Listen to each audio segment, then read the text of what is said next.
Hello everyone, કેમ છો મારા વહાલા બબર શેર અને બબર શેરનીઓ? મજામાં ને? આઈ હોપ કે તમે બધા મસ્ત મજામાં હશો. જોરો શોરોથી તમારી એક્ઝામની તૈયારી ચાલી રહી હશે. એ તૈયારીમાં મેં તમને ઓલરેડી 3 રિવિઝન કરાવી દીધા છે. ટેક્સ્ટ બુકનું રિવિઝન, તમારું ગ્રામરનું રિવિઝન, લેખન વિભાગનું રિવિઝન, અને હવે આપણે સાંજે ભવિષ્યવાણીના સેશનમાં પણ મળવાના છીએ આપણી વિદ્યાકુલ ગુજરાતી ચેનલ ઉપર. પરંતુ આજે અત્યારે તમારા માટે મોસ્ટ આઈએમપી રાઇટિંગ સેક્શનના ટોપિક લઈને આવી ગઈ છું, અને સાથે સાથે માર્ક્સને કઈ રીતે કવર કરવા. જેને વધારે પડતું ઇંગ્લિશ આવડે છે એ તો કવર કરી જ લેશે, પરંતુ જે વિદ્યાર્થીઓને આમાં માર્ક્સ કટ થાય છે, કોરો મૂકી દે છે, તો બેટા આ ભૂલ તો બિલકુલ પણ નહીં કરતા, આ મિસ્ટેક બિલકુલ પણ નહીં કરતા. જરી કઈ નહીં, જેવું આવડે તૂટલું ફૂટલું જેવું પણ આવડે એવું લખીને આવજો, બીકોઝ એના માર્ક્સ છે. ગ્રામેટિકલ મિસ્ટેક હોય પણ તૂટલું ફૂટલું ભાંગલું તૂટલું તમે સેન્ટેન્સ બનાવ્યું છે તો એના માર્ક્સ છે. એ મહેનતના માર્ક્સ છે, એટલે ખાલી મૂકીને નથી આવવાનું. આ મારી પહેલી શરત છે.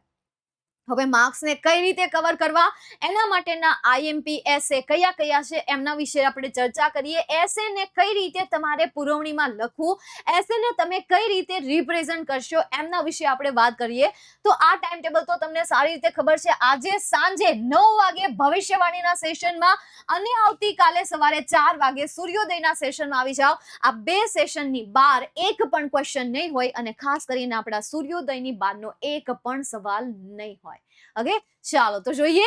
એક તો યાર તમારી પાસે એક સરસ મજાની પુરવણી હોય તો એક તો યાર તમે આ રીતે લખવાનું રાખો. ફોર એક્ઝામ્પલ, વચ્ચે પેજની બરોબર મિડલમાં જે એસે તમે લખવાના છો એ એસેનું ટાઇટલ લખો. પછી કોઈ એસે લખો છો તો એમના રિલેટેડ કોટ્સ લખો. હવે એ કોટ્સ તમને ક્યાંથી મળશે? તો એ કોર્સ તમને આપણી મેઇન ચેનલ જે વિદ્યાકુલ ગુજરાતી ચેનલ છે, એ વિદ્યાકુલ ગુજરાતી ચેનલ ઉપરથી તમને આ કોર્સ મળી જશે. જે આઈએમપી એસે છે એ આઈએમપી એસે ના મેં કોર્સ બનાવ્યા છે. એ આઈએમપી એસે ના મેં અહીંયા 2 લાઈનના અંગ્રેજી નાની અમથી પંક્તિઓ મૂકેલી છે. એ પંક્તિઓ તમે તમારા એસેમાં લખી શકો છો. ઈઝી છે, કોઈ ટફ નથી. જસ્ટ રીડ ઇટ, એમનો મિનિંગ યાદ રાખો એટલે ઓકે, ડન. એસે લખો ત્યારે અહીંયા થોડીક જગ્યા રાખો, અને અહીંયા પણ થોડીક જગ્યા રાખો. 1 સેન્ટીમીટર, અડધો સેન્ટીમીટર, પણ એનાથી વધારે નહીં. કાં તો 1 સેન્ટીમીટર કાં તો અડધો સેન્ટીમીટર, પણ એનાથી વધારે જવી જોઈએ નહીં. એટલે આ વાતનું ખાસ ધ્યાન રાખજો. ઓકે, ચલો નેક્સ્ટ આઈએમપીએસ તરફ જોઈએ. ફટાફટ હું તમને આ શોર્ટ વિડીયોમાં આઈએમપીએસ આપી દઉં. ખાલી એસેના ટાઇટલ હશે, એના આન્સર તમારે એક્સપ્લેન કરેલા જોઈએ છે, એમના મિનિંગ તમારે જોઈએ છે, એના ફૂલ આન્સર તમારે જોઈએ છે વિથ કોઇટ સાથે.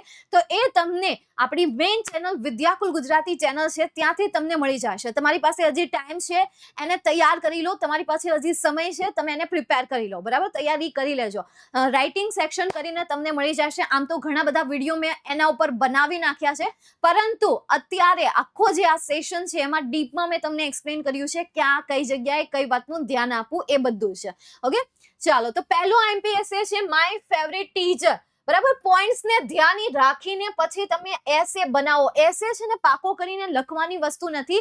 એસે જાતે લખવાની વસ્તુ છે. જાતે એને પુરવણીમાં છાપો. તમારી વોકેબ્યુલરીનો યુઝ કરીને, તમારા શબ્દ ભંડોળનો યુઝ કરીને આ દિમાગથી તમારે એ સેન્ટેન્સને બનાવવાનું છે. જેવું આવડે એવું, તૂટલું ફૂટલું ભાંગલું જેવું આવડે એવું, પણ ખાલી મૂકીને નહીં આવતા. કારણ કે પેપર ચેક કરવા જઈએ ને એટલે અમને ખ્યાલ છે, આઈડિયા છે કે એમની નીચે નોંધ લખેલી આવે. અમારા શિક્ષકો જ્યારે પેપર ચેક કરે ને તો શિક્ષકો માટે એ નોંધ લખાયેલી આવે કે ભાઈ એસેમાં કોઈ વિદ્યાર્થીએ પેરેગ્રાફ લખ્યો છે ને થોડી ગ્રામેટિકલ મિસ્ટેક સાથે સેન્ટેન્સ બનાવ્યા છે, તોય એને 3 થી 4 માર્ક્સ તો મળે અને મળે જ તેને. એટલે તમે આ તૈયારી સાથે જ પેરેગ્રાફ લખજો. એ ટોપિકને અધૂરો ન મૂકતા, બિલકુલ પણ નહીં મૂકતા. ચલો નેક્સ્ટ આઈએમપીએસ છે પ્રોબ્લેમ ઓફ હોમ મેકર્સ. કાં તો તમને બોર્ડ એક્ઝામિનેશન ઉપર પૂછાઈ શકે. અને નેક્સ્ટ એના પછી છે સેવ ધ એન્વાયરમેન્ટ. તમારા 3જા ચેપ્ટર રિલેટેડ છે. માય ડ્રીમ રોબોટ તમારું બીજું ચેપ્ટર છે, એના રિલેટેડ છે. ફેવરિટ ફીધર બર્ડ, આ જે છે તમારા 8મા ચેપ્ટરનું છે. અને આ તો ભાઈ તમને ખબર જ હોય છે. આગળ હું તમને આઈએમપી આપું એ પહેલા નીચે કમેન્ટમાં એકવાર ભાઈ હર બચ્ચે કે દિલ में कौन सा रूल चल रहा है अभी. भाई બધા ગુજરાતના દરેક વિદ્યાર્થીઓમાં અત્યારે કોનો રૂલ ચાલે છે? ભાઈ બોર્ડની પરીક્ષામાં વિદ્યાકુલનો રૂલ અને વિદ્યાર્થીઓની ત્યાં મતલબ કે તૂફાન મચાવે છે, જોરો શોરોથી ને યાર વાવાઝોડું લાવે છે, તૂફાન લાવે છે, તૂફાન મચાવે છે. નેક્સ્ટ એના પછી આપણે આગળ વાત કરીએ તો મોસ્ટ આઈએમપીમાં 10 રાઇટિંગ સેક્શનમાં teachers day, world environment day અને સ્ટેટ લેવલ સાયન્સ ફેર. બરાબર, આ બેમાંથી એટલે આ 3 અત્યારે મેં આપ્યા છે, પરંતુ તમને રિપોર્ટ રાઇટિંગની જો વાત થાય છે, ઈમેલની વાત હું નથી કરતી. ઈમેલમાં એક વસ્તુ ધ્યાન રાખજો, તમે તેમાં ટુ લખશો, ફ્રોમ લખશો, સબ્જેક્ટ લખશો, એટલે આના તમને 2 થી 3 માર્ક્સ મળશે. એટલે આ લખીને આવજો ભાઈ, લખીને આવજો, કારણ કે આ વસ્તુ તમને ક્વેશ્ચનમાં આપેલી જ હોય છે. હવે કઈ રીતે લખવી, તો એના માટેનો તમારે સેશન અટેન્ડ કરવાનો રહેશે. કયો સેશન અટેન્ડ કરવાનો રહેશે? આપણો રિવિઝન વાળો સેશન. એટલે ઈમેલ રાઇટિંગમાં જો તમને રિપોર્ટ રાઇટિંગ બિલકુલ પણ નથી આવડતું, તો ઈમેલ રાઇટિંગમાં આટલી વસ્તુ લખીને આવજો, ટુ લખીને આવજો, ફ્રોમ લખીને આવજો, સબ્જેક્ટ લખીને આવજો, અને થોડું ઘણું કાચું પાકું તૂટલું ફૂટલું ધીસ ઇઝ નો યુઝ કરીને, ધેટ ઇઝ નો યુઝ કરીને, શી ઇઝ નો યુઝ કરીને, હી ઇઝ નો યુઝ કરીને, અને ટોપિકને લગતું ફોર એક્ઝામ્પલ યાર તમને ઈમેલમાં બોર્ડ એક્ઝામિનેશન ઉપર પૂછાય છે, તો ભાઈ બોર્ડની એક્ઝામિનેશન આવી હોય છે, અમે આ રીતે પ્રિપેરેશન કરી છે, આ રીતે તૈયારી કરી છે, ઓલ ધ બેસ્ટ, જીકીને આવો, બેસ્ટ ઓફ લક. કાંઈ નહીં તો યાર કંઈક તૂટલું ફૂટલું ભાંગલું લખીને આવો, ખાલી મૂકીને ન થવાનું. બસ આટલું મારું એક સાંભળી લેજો. ઓકે, ચાલો નેક્સ્ટ એના પછી પિક્ચર ડિસ્ક્રિપ્શન. પિક્ચર ડિસ્ક્રિપ્શનમાં યાદ રાખજો, તમને સ્લાઇડિંગ ઉપર પૂછાશે, મતલબ કે લપરસટી આપી હોય, હિંચકા આપેલા હોય, બર્ડિંગનું આપેલું હોય, ટ્રીઝ આપેલા હોય, મસ્ત ચારે બાજુનું વાતાવરણ વિશે ચર્ચા કરી લેવાની. સેન્ટેન્સ કઈ રીતે બનાવું, તો એના માટેના ઓલરેડી મેં તમને આપેલા છે.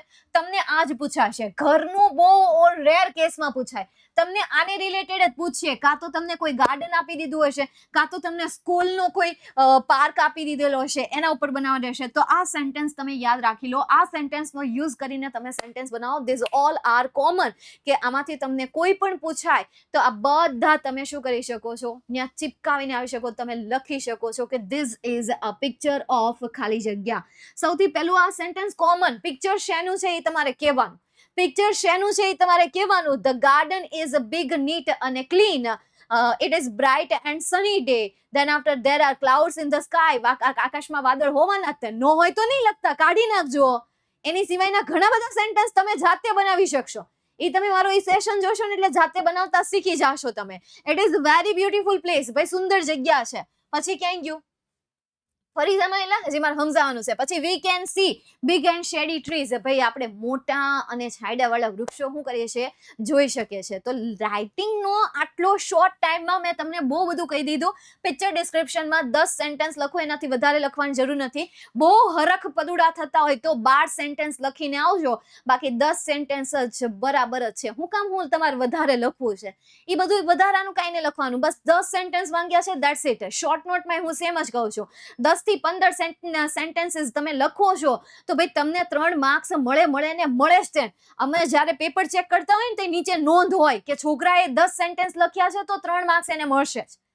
બરાબર, વધારે લખ્યા હોય તો વાત અલગ છે, પણ 10 સેન્ટેન્સ વિધાઉટ એની ગ્રામેટિકલ મિસ્ટેક લખ્યા છે, એને 3 માર્ક્સ મળશે. થોડી ગ્રામેટિકલ મિસ્ટેક છે, 2.5 માર્ક્સ. થોડી વધારે છે તો 2 માર્ક્સ. અને હાવ એટલે હાવ બહુ રફ લખ્યું છે તો વળી 1.5. એવી રીતે માર્ક્સ હોય, એવી રીતે પેપર ચેક થતા હોય છે, આ રીતે પેપર ચેક થતા હોય છે. એટલે આ વસ્તુનું ખાસ ધ્યાન રાખજો. કોઈ ક્વેશ્ચન ખાલી ન લઈ જાય. ગ્રામરના હરેક ક્વેશ્ચનને 2 વખત વિચારીને લખજો. ઠીક છે, ચાલો તો અહીંયા સુધી હું આ નાના સેશનને રાખું છું. બસ આ નાની અમથી ટિપ્સ હું તમને દેવા માટે આવી હતી. મળશું હવે આપણે આજની ભવિષ્યવાણીમાં અને આવતીકાલના સૂર્યોદયના સેશનમાં. ત્યાં સુધી bye, tata, see you soon. આવજો.